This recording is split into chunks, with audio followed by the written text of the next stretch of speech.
It doesn't start with them kidnapping you. It does not start with our exile. They don't stuff the ballot boxes. It starts with the government making hints. It starts with overcomplicated red tape. With the law. With retribution. Fake narratives and financial attacks. Democracy and rule of law is more fragile than Americans think. Russia was banning writers, but I was thinking like, I'm not writing books.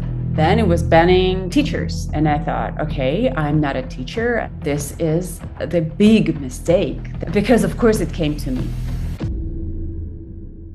The first alarm that we should have noticed was in 2001 when NTV, the independent channel, was taken over. Staff arriving for work were told their offices and studios were off limits unless they signed an oath of loyalty to NTV's new managers. I remember how frustrated and angry we were, and we even went to the protest rally. But then it was cold and we had so many other independent TV channels, so we just went home and forgot about that. My uncle, who until recently was Prime Minister of Singapore, had this pattern of using police investigations and criminal prosecutions to dispose of or exile his opponents. There have been malicious prosecutions against two leaders of different opposition parties. The Sandinista dictatorship in Nicaragua sees nonprofits as a threat, including mine. We are focused on pro-democracy work, and that was unacceptable to the dictatorship. In Hungary, the elimination of gender studies was the first step towards the restriction of academic freedom. When it would be too obvious to prosecute someone for being an enemy of the state, you have to make something else up. They came after us with the excuse that we had not submitted our financial reports. They didn't give us an opportunity to appeal. I posted a private Facebook comment to my friends only, and the Singapore government went after me with a criminal prosecution. Attorney General's Chambers has asked the High Court to fine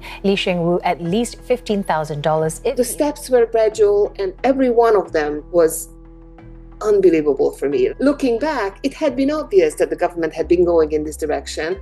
The little speech here and the half a sentence there. We have to revitalize our churches, our families, our universities. I always thought, no way, they cannot cross that line, until 2020, when the Hungarian government forced my university to leave the country. Vladimir Putin, he always has these legal steps first. Russian President Vladimir Putin has signed two controversial security bills into law. And then he does what he wants. Would designate certain journalists and bloggers as foreign agents. He was testing the society. Would it be okay for them if I shut down just one channel and then maybe one radio station, one newspaper, one magazine? Our nonprofit was one of the first to be canceled by the Ortega regime. Right now, we're up to over 3,500 nonprofits. My television channel was declared a foreign agent. I was declared a foreign agent. I am blacklisted as an academic in Hungary. I could never get a job. The regime was saying that I was a financier of terrorism. It would be best if I left the country immediately. And I fled the country as soon as I could. Russia blocked its last independent TV channel, TV Rain. Those staffers remaining in the studio gathered for a farewell at the end. We left Russia. I, Donald John Trump, do solemnly swear that I will faithfully execute the office of President of the United States.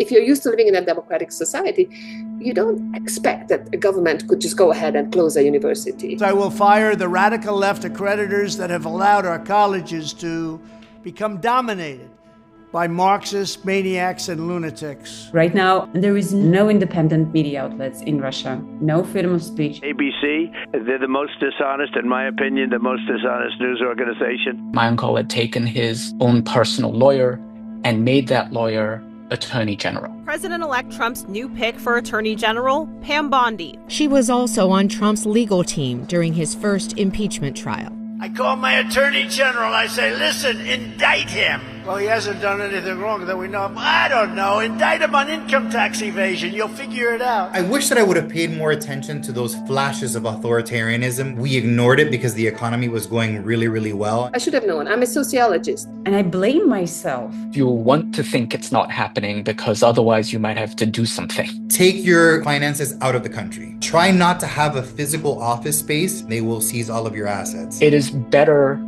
to fight every person unlawfully jailed, unlawfully harmed is your business. It is better to refuse rather than to give in and hope that somebody else will be the check and balance for you.